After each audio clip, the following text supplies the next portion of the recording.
Hello to all my Year 10 students and welcome to our first video looking at persuasive language analysis. So now it's a good time to put your Clash of Clans away, or you can put your phones, you don't need them, Candy Crush Saga or whatever it is that you're looking at, Snapchat, whatever. Let's grab a pen, paper, highlighter and have a look at how we can improve our persuasive language analysis essays. So we're looking at the PDF that's on Schoology as a link about identifying arguments and language features, and it contains our opinion article that we're looking at first, which is My Beef Isn't With Beef. So just to remind ourselves what we're doing with our language analysis, we need to do quite a few readings of the piece first, but we need to have a clear idea of what we need to look for when we start analysing persuasive language. So we need to have a look, of course, at trying to identify the writer's contention, or what is really the primary purpose of in writing this piece. So we need to start looking at the bigger picture.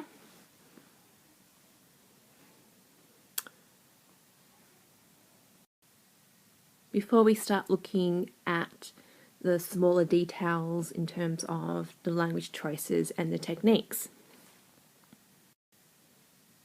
So reminding ourselves, let's look at identifying the writer's contention, the primary purpose. So overall, what is it they want to achieve in writing the persuasive piece? What do they want their readers to think and feel and do?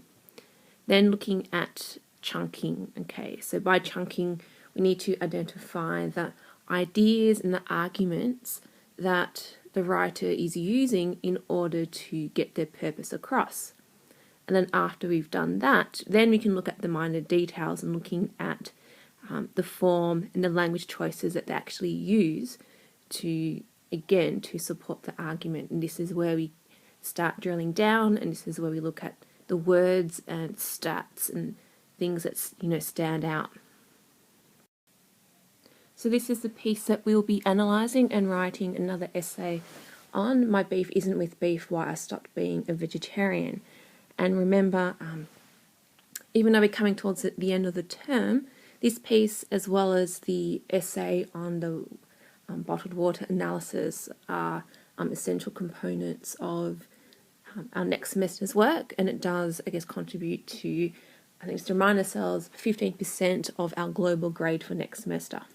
And of course, even though we just did our semester exams, you will be required to write one of these essays, a language analysis essay, in our final exam for the year. So it's going to be up to us to have a look at how you're going to write your language analysis essay.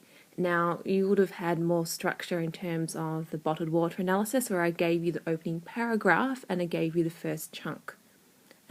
And you had to fill in, the blanks. But now you've had that experience and you've written one essay together. This time it's up to you to start writing your essays on your own. So if we look at the question,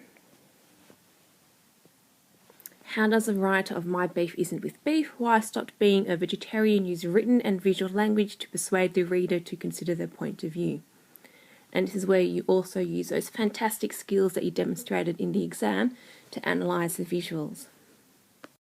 So let's remind ourselves about what we need to include in our opening paragraph. Okay, so this is where we look at the big picture here. Okay, so we need to make sure that we include these elements in them.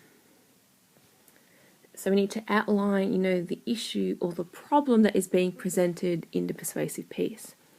And then you need to also mention whether it's a trigger or might be an event that the writer is responding to. So what inspired the writer to actually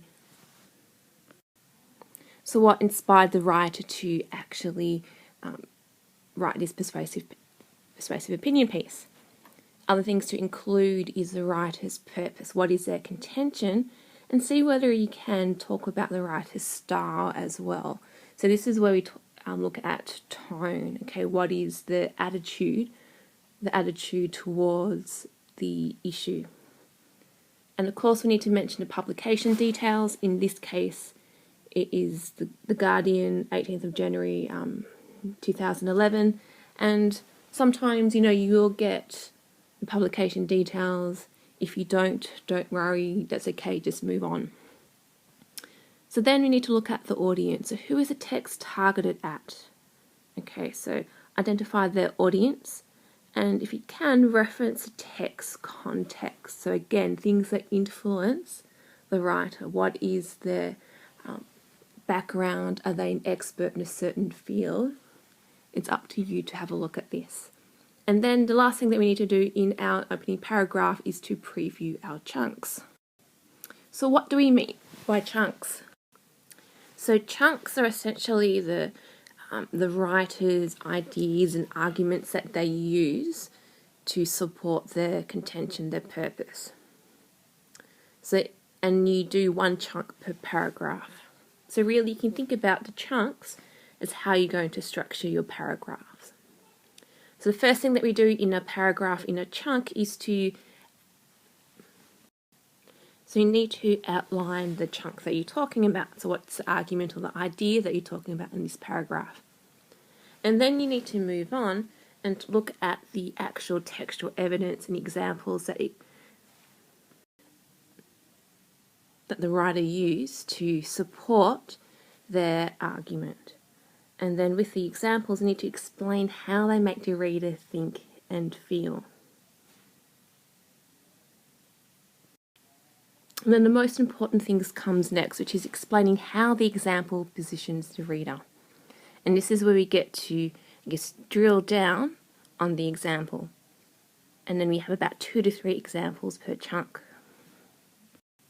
So if you look into context with the piece that we're examining, the opinion piece by Jenna. So the writer begins the opinion piece, "My beef isn't with beef, why I stopped being a vegetarian," by positioning the reader to think negatively about the American factory farming system.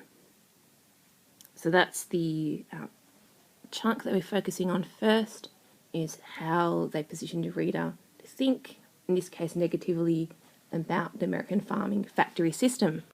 Once you do that, then you have a look at the actual examples. So which word stands out to me? It's the sentence that "I discovered a twisted world of assembly line death camps, crippled animals, radiated carcasses, and festering diseases." So we take our short, sharp example and then we, drill down. So if you think of the line, assembly line death camps, what does it make the reader think and feel? What the connotations do you get? So what's the mental picture do you get in your mind? So it's really likening, what happens to the animals to something that might be similar to what we is occurred in history. Death camps, I just think of, a Holocaust. And then you think of crippled animals, radiated carcasses, and festering diseases. So the images that are portrayed aren't really that pretty. And of course, these words actually, add to that idea of thinking negatively about, the American farming system. So once you finish your first chunk, the idea is then to talk about in the next idea. The writer then moves on to address, and you realise that most, quality writers will write their arguments in a chronological order. So the idea is, even though we don't want you to write a summary, you still need to, so I guess what I'm trying to say, I suppose, is that even though writers will write the arguments in order, which is a quality of any good persuasive piece, we still need to try avoiding summarising their opinion piece. Because the idea, it's not summarise, we need to analyse. Now then, once you've got your 3 chunks, don't worry about writing a conclusion. Okay, so just want an opening paragraph and your 3 chunks. And we get a sense of finality in a final chunk by saying that the writer concludes. So the writer concludes by outlining, and it's up to you to come up with a chunk. So if you have any questions about how you're going to do our language analysis, feel free to ask me in class. We'll be spending a couple of lessons working on this in class, and it is due in the last week before term. And then I expect you to be uploading our analysis as a PDF document to Schoology so that you can get your results as soon as it's marked. So happy analysing, and remember, we're here to analyse, not summarise.